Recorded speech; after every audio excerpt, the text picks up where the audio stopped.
I'm noticing something today. I'm listening to people reviewing some of the candidates' speeches.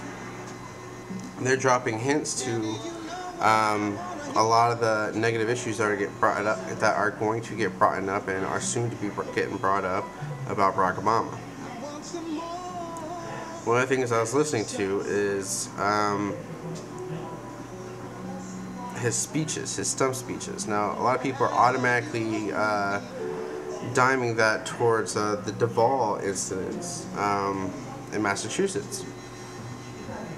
I personally don't think that's what they're talking about. Just reading up on some things, and like I said, I love the debate with you guys, so I want to tell you what I think they're talking about.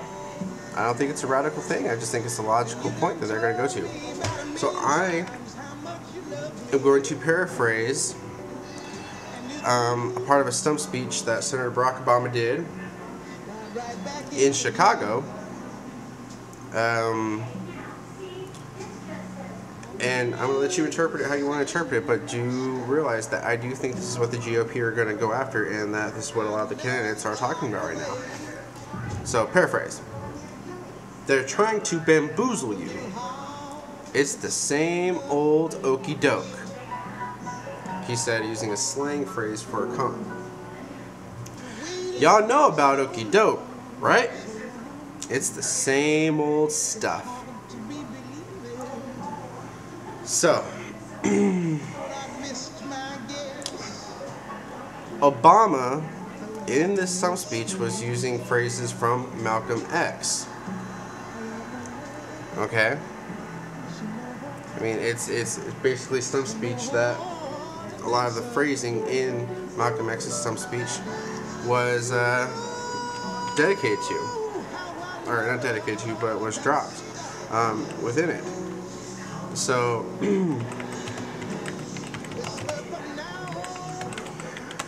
the theory being is that Malcom X originally was an extreme racist until he renounced his previous racism against whites, declaring that in Mecca he had realized that people of all colors were children of God and so forth, so forth. So he basically renounced his racism towards white people.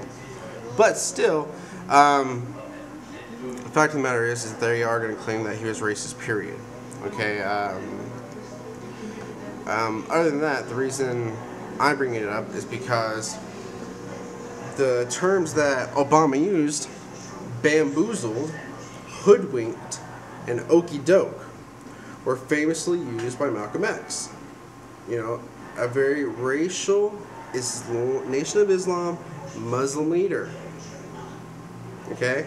So, like I said, when they say speeches, I start thinking, you know, when the candidates say speeches, you know, that they're going to attack his speeches, I start thinking, well, the Duval thing wasn't a real big push.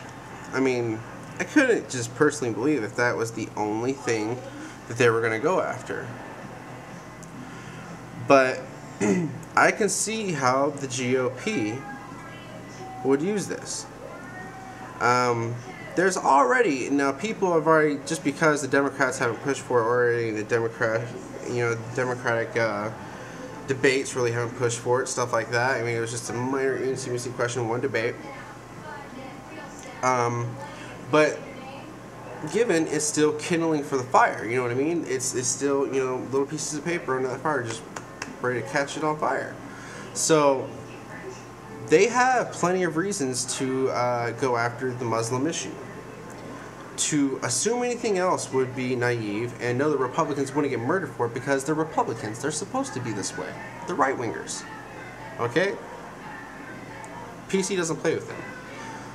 Okay?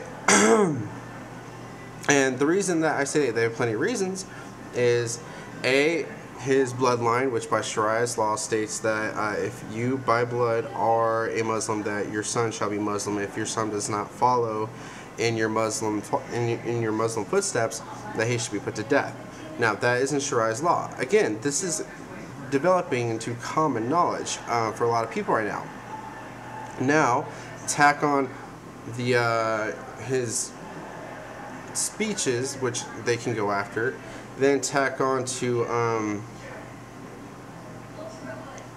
the Tony Rezko issue, which Tony Rezko was a Syrian Arab with with ties to the founder of the Nation of Islam, his son actually. Now tack on to that simple fact, you also have the father being, you know, Muslim.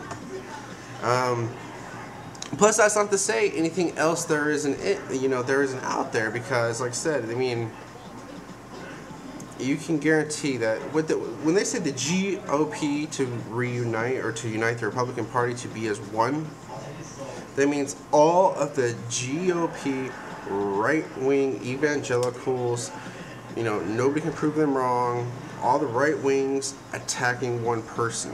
Okay, all of them feeding information unless they have their own subsided deals with other Democrats or they're neutral. But then again, like I said, so a lot of people are asking me why this was a big deal. I'm just telling you why I think it's a big deal. And just the simple fact that if you listen to how some of these candidates are talking, I'm not going to point to any direct ones right now, but if you listen to how the candidates are talking, they're saying speech, but they're not saying the same instance of his speech.